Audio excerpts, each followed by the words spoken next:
This is a new Ford Bronco, and driving one of these in the UK is a little bit like somebody from Birmingham wearing a cowboy hat. Yeah.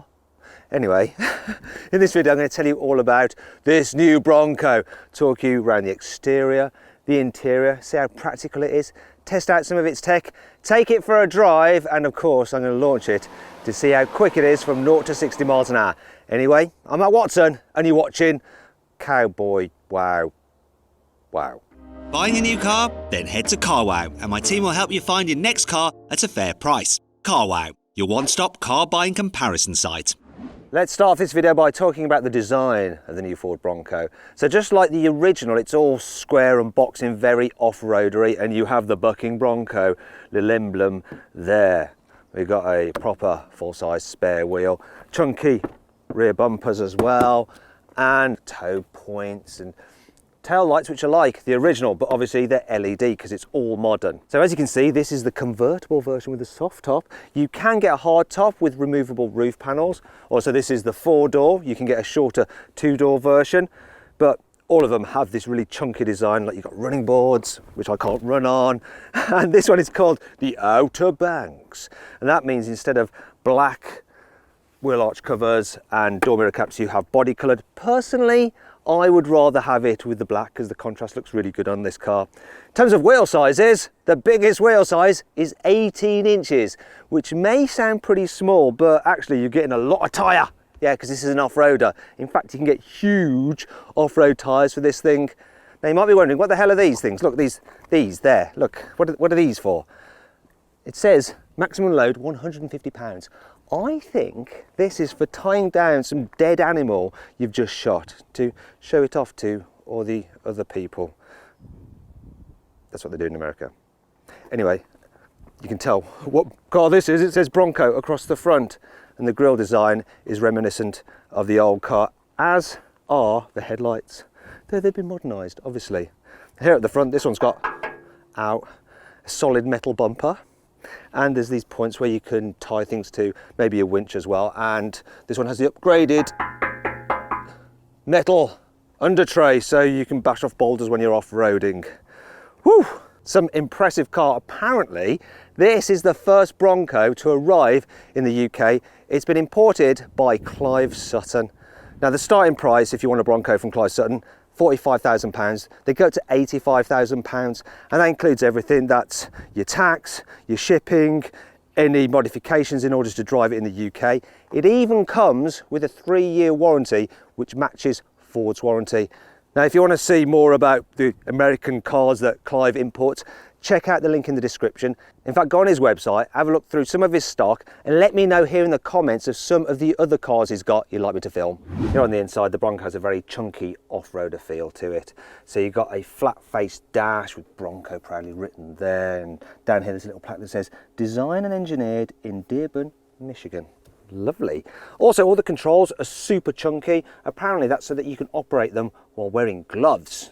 Now, it's quite a warm day today, so I don't have any gloves, so I'm going to have to illustrate that by using these cups as makeshift gloves. So can I operate the controls? Look, oh yeah, I can use the climate, the stereo, I can turn this knobby here.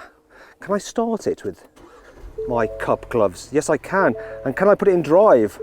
Come on, I can put it in drive. Look, you can use it all while wearing cup gloves. Now, that's what I call professional motoring journalism. Let's continue. So obviously being an off-roader, you might be going over some rocks, so you end up swaying about the place. So look, there's a grab handle there for your passenger. There's also another grab handle here as well to help you get in and out of the vehicle. The steering wheel's big and chunky. You've got your bucking Bronco on it there. Also, there's various buttons on the steering wheel so you can control the digital driver's display. So you've got a normal analog speedo, but then there's lots of information just displayed on this screen here. The only problem with the screen is that the animations are so slow and such low resolution that it sort of reminds me of teletext. Do you know what teletext is? It is a little clip of it. It's like pre-internet internet. Yes. Other features in here of note, this dial here, the GOAT modes. GOAT. Now, it doesn't stand for greatest of all time, though they're obviously playing around with that. It stands for go over any terrain. Hell yeah. Well, we'll see about that a bit later on, shall we? Or at least try to. Now, let's move on to the infotainment system. So this gets Ford's latest sync system. So it's the same that you get in the Mach-E, but obviously you've got a slightly smaller screen. It's generally pretty easy to use. It's a nice system, quite like it. As for the driving position, yeah, there's lots of adjustment in it, which is good. So even us little Brits can get comfy behind the wheel and see out over the big bonnet, and you get lots of adjustment in the steering wheel as well. Obviously the Americans need to push the steering wheel back because of their big bellies. Sorry Americans, I'm only joking. We're probably fatter than you now here in the UK, to tell you the truth.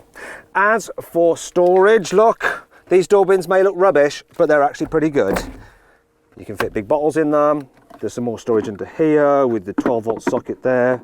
Some more storage there with your USBs. You've got normal USB and USB-C. And then, as I showed you earlier, look, cup holders. Oh, another thing to note is this. Look at that. Massive rear view mirror. Yeah, I just realised I look like an absolute in this hat. Oh, another thing I've noticed is this. Switches for auxiliaries, like if you want to put lights on the top of the vehicle to startle your prey at night, you can control them with these. And I like the way that they're not blanked out if you haven't got them fitted. You can still play with them, although they do sound a bit cheap. Stop playing with them, Matt. Stop playing. Here in the back seats of the Bronco, there is plenty of knee room. There's also lots of foot room as well, because the front seats are jacked up quite high, so you can really stretch out. More importantly though, there is plenty of hat room. Yes, it's designed for people in a Stetson. And if you're American and you're commenting going, actually Matt, that's not a Stetson, stop it, all right, just stop it. In terms of quality, well, you've got some softy bits here on the doors, which is nice, but then the rest of the plastics are a bit cheap feeling. Same situation in the front really. And these handles feel nasty and they're quite wobbly. Do you know what? The quality in here isn't as good as a Mercedes G-Wagon. Now, a G-Wagon is more expensive, but a top-end one of these in the UK is getting on for G-Wagon money. Yeah. Now, down here, you've got some USB ports there. Look, USB there. And you've got a plug socket, so you can plug in your laptop if you've got an American adapter. There's also the window switches there. Why are they there and not on the door? It's because you can remove the doors, and then if you remove the doors, how are you going to operate the windows? Actually, you won't need to because the doors are... Anyway, I want to show you this. Let's move on. The rear windows do go all the way down. Now, for those of you who spotted cameraman Guy's reflection in the window, give yourself a pat on the back. You're clearly very observant. And Guy, say hello to the viewers. Guy's really cringing now behind the camera. Guy, if I've got to wear a stupid hat, you can do a silly wave. It's just part of carwow. Right, let's talk about the boot. So, it's a nice big size, easily enough room for two fine young men.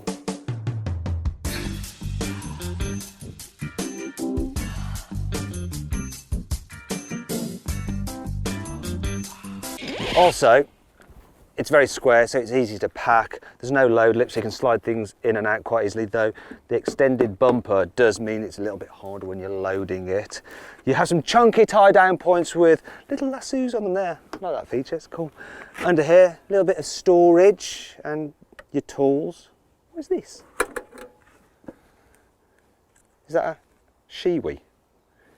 Yeah, you probably didn't need me to illustrate that for you, did you? Anyway, you can fold down the rear seats. I have to go round to do it. So I'll just pop this down, you can see.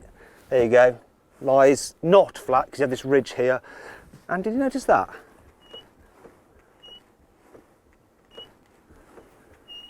I think it needs a bit of an oil. What else is a bit annoying? With this convertible version, you have a smaller tailgate opening. With a hardtop, it opens much wider. Either way, you still have a tailgate which opens out quite a way with a big heavy wheel on the back. And so it can be a bit annoying to open it in tight spaces. And that brings on to 5 other annoying things about this car. Some of the attention to detail on this car is a bit questionable. Look at the wonky stitching. Was that stitched by a normal robot or the Tesla robot? Well, the door openings are quite large. The roof is lower than you expect, which means that when you step up into this car from the running board, you end up banging your head like that and damaging your hat. Actually, it's not damaged, thank God. Have Ford actually finished building this car? Look, this pot's all exposed and you can see the spot welds and like bolt heads. Surely that should be covered with some form of plastic or something else, right? This car doesn't have an armrest nor any through loading. But the most annoying thing is this. The central seat has this weird raised bit which goes right up your arse, and not in a good way. While this version of the Bronco may well be the convertible, it actually takes forever to convert it. In fact, the process is so convoluted, I can't be arsed to do it myself, so I'm going to have to employ my ranch hands to do it for me. Come on, boys. I'll let them get to it.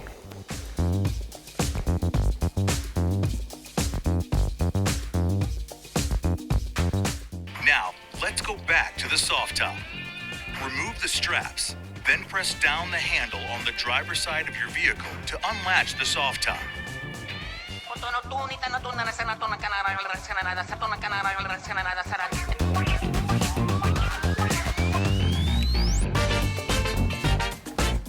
Oh my God, that took this long. To be fair, it was their very first time of taking the roof down, but still. Guys, I want you to put it back up now. I'm only joking.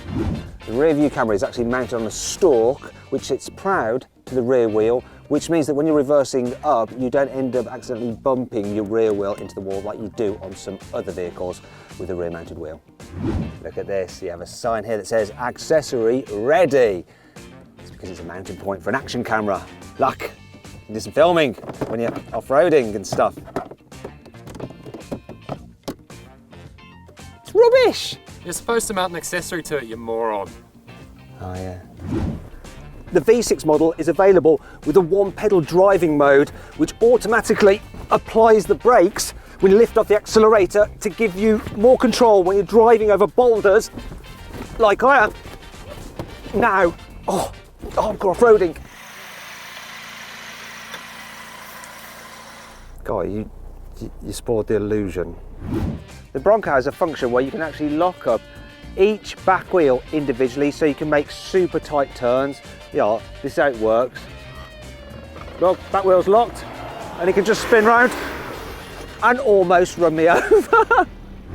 Now let's talk about engines. So there's two choices. You can have a 2.3 litre 4-cylinder turbo petrol, which is what this engine is. It has 300 horsepower and 440 newton meters of torque. Or there's a 2.7 litre V6, which has 330 horsepower and 560 newton meters of torque. The entry-level version of the Bronco comes with a 7-speed manual gearbox. All of the versions have a 10-speed automatic. It has a switchable all-wheel drive system, so you can drive around in 2-wheel drive mode or 4-wheel drive mode. There's also a low range mode. You can get it with locking differentials at the front and the back, and even a disconnectable sway bar. Now, if you're thinking about buying a Bronco from Clive Sutton, you might need to sell your current car. And to do that, click on the pop-out banner or follow the link in the description to go to Carwow, because you can now sell your car through us as well. And we'll make sure you get a fair price and the price you were quoted. Okay then, let's take the Bronco for a drive. First thing I'm noticing is that this 4-cylinder turbo petrol feels a little bit like a diesel. It's quite vibey and noisy, especially when you're stationary and it's ticking over. But it's got a decent amount of punch for overtaking. That's all fine. Now, this car is built on a traditional ladder frame chassis like a proper off-roader. You do have independent suspension at the front, but at the back you've got a rigid axle, but it hasn't got leaf springs or anything really old tech like that. It does have coilover springs, which is good. And the handling, actually, considering this is a proper off-roader, is fairly decent. It doesn't handle though like a Land Rover Defender, which obviously has a monocoque chassis. In fact, if you want to see my full in-depth video review of the Land Rover Defender, click on the pop-out banner or just follow the link in the description. I'll tell you what it is better than though, a Jeep Wrangler. Now with the Jeep Wrangler, the steering's just bizarre. Like, you keep on having to correct it because the car's just dead wayward. This is more precise. What it's not so great at though is going over bumps. Like with all these kind of cars built on ladder frame chassis, the proper off-roaders, you get this shimmy and shake when you go over bumps. It's not terrible though, it's just the nature of the beast really with these things. Let's see if it's a beast when you put your foot down. The pickup's all right. Maybe I should put it into sports mode. There we go, sports mode. Let's go sport. No, not there you go. Sport, yes. Okay, that's made no difference whatsoever. Apart from the dials went a bit red on the dash. Great. And it's not really a sporty vehicle, is it? Even though it doesn't like lean too much in the bends, you can't go too fast because you'll end up running out of front wheel grip and it'll start to wash wide. Oh, I am noticing something from sports mode. It's holding on to its gears for longer. Speaking of which, I think this gearbox just has too many ratios. It's constantly like spinning plates or deciding which one it needs to be in or using, and it starts to juggle between the gear ratios a little bit too much. It can be a bit indecisive. Let's go back into normal mode. Come on, normal. Normal. There we go, there we go, normal. Let's just be normal, he says, driving this thing around in this stupid cowboy hat, which incidentally, you'd think they'd design the Bronco with slightly smaller head restraints because look, it's not great for if you're wearing a cowboy hat, which I'm sure a lot of owners in the States will be doing. They haven't thought that one through, have they? One of the things about this car is that you sit up pretty high so you get a good view forward, even though the windscreen isn't actually that deep.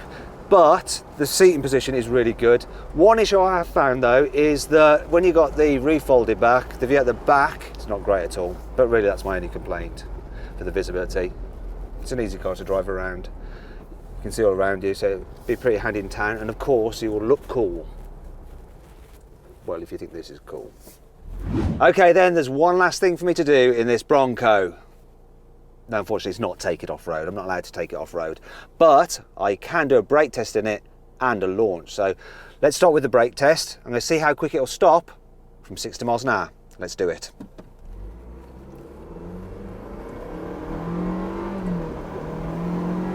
Here we go. Full emergency stop coming up now. That is not good. That was not good. The pedal was so soft. 60 miles an hour, it took 41 metres. 41 metres. Okay, let's see if it's better at launching. I'm going to time it from 0 to 60 miles an hour and over the standing quarter mile. Come on, you can do better, Bronco. Let's do it. That wasn't terrible off the line. Come on! It's quite a noisy engine. 0 to 16, 7.87 seconds. Let's press on! Bronco power! 16.1 seconds over the quarter mile. The specialist timing gear doesn't lie. Do you know what? I'm going to give it one last chance at the brake test. Was that just an anomaly? Here we go. That felt a bit better. Come on, you can beat 41 metres. Yay, 39.